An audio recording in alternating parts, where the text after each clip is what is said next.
ಹೇ ಎಲ್ರಿಗೂ ನಮಸ್ಕಾರ. ಇವತ್ತು ನಮ್ ರಿಷಿದು 1.5 year ವ್ಯಾಕ್ಸಿನ್ ಇತ್ತು. ಸೊ ಹಂಗಾಗಿ ಬೆಳಗ್ಗೆ ಬೇಗನೆ ಸ್ನಾನ ಮಾಡಿಸಿ ದೋಸೆ ಮಾಡಿದ್ದೆ. ಸೊ ದೋಸೆನೂ ತಿನ್ನಿಸ್ದೆ. ಅಂಡ್ ವ್ಯಾಕ್ಸಿನ್ ಅಂದ್ರೆ ಸಾಕು, ಮೋಸ್ಟ್ಲಿ ಎಲ್ಲ ತಾಯಂದ್ರಿಗೂ ಏನೋ ಒಂಥರ ಸಂಕಟ ಆಗ್ತಿರುತ್ತೆ. ಮೇನ್ಲಿ ಅವ್ರು ವ್ಯಾಕ್ಸಿನ್ ಹಾಕ್ಬೇಕಾದ್ರೆ ಅವ್ರು ಅಳೋದು ನೋಡೋದಕ್ಕೆ ಕಷ್ಟ ಆಗ್ತಾ ಇರುತ್ತೆ. ಯಾಕಾದ್ರೂ ಈ ವ್ಯಾಕ್ಸಿನ್ ಹಾಕ್ತಾರೋ ಅಂತಾನು ಅನ್ಸ್ಬಿಡುತ್ತೆ. ಬಟ್ ಏನ್ ಮಾಡೋದು, ಸ್ಟಿಲ್ ಹಾಕ್ಸ್ಲೇಬೇಕಲ್ವಾ. ಸೊ ನಾನು ಈ ವ್ಯಾಕ್ಸಿನ್ ನ ಪ್ರೈಮರಿ ಸೆಂಟರ್ ಅಲ್ಲಿ ನಮ್ಮ ಮನೆ ಹತ್ರ ಇರೋ ಕಡೆಯಲ್ಲಿ ಕೊಡ್ಸಿದ್ದೆ. ಲಾಸ್ಟ್ ಟೈಮ್ ನಾನು 9 month ವ್ಯಾಕ್ಸಿನ್ ಮಾಡ್ಸೋಕೆ ಅಂತ ಹೋಗ್ಬೇಕಾದ್ರೆ ಒಂದ್ ಸ್ವಲ್ಪ ಲೇಟ್ ಆಗಿತ್ತು. ಸೊ ಹೆವಿ ರಶ್ ಇತ್ತು ಅಂತ ಹೇಳಿ ಈ ಸಲ ಬೇಗನೆ ಹೋಗಿದ್ವಿ. ಬಟ್ ಖಾಲಿ ಇತ್ತು. ಸೊ ವ್ಯಾಕ್ಸಿನೇಷನ್ ಕೂಡ ಬೇಗನೆ ಮುಗೀತು. ಮನೆಗ್ ಬಂದ್ವಿ, ಸ್ವಲ್ಪ ಪರವಾಗಿಲ್ಲ ಅಂತಾನು ಅನ್ನಿಸ್ತು. ಅಷ್ಟೇನ್ ಅಳ್ತಾ ಇರ್ಲಿಲ್ಲ. ಸೊ ಆಫ್ಟರ್ನೂನಿಗೆ ಅವನಿಗೆ ಇಷ್ಟ ಅಂತ ಹೇಳಿ ಬೀಟ್ರೂಟ್ ದೋಸೆ ಕೂಡ ಮಾಡಿದೆ. ಸೊ ದೋಸೆ ಕೂಡ ಚೆನ್ನಾಗಿ ತಿಂದ ಅವನು. ಬಟ್ ಸಂಜೆ ಆಗ್ತಿದ್ದಂಗೆ ಶುರು ಆಯ್ತು.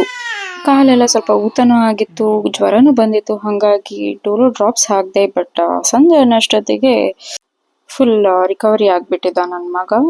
ಸೊ ವ್ಯಾಕ್ಸಿನೇಷನ್ ಮಕ್ಕಳಿಗೆ ಆಗಿದ್ರು ಅಮ್ಮಂದ್ರಿಗೆ ಎಷ್ಟೊಂದು ನೋವಾಗುತ್ತೆ ಅಲ್ವಾ, ನೀವೇನ್ ಹೇಳ್ತೀರಾ?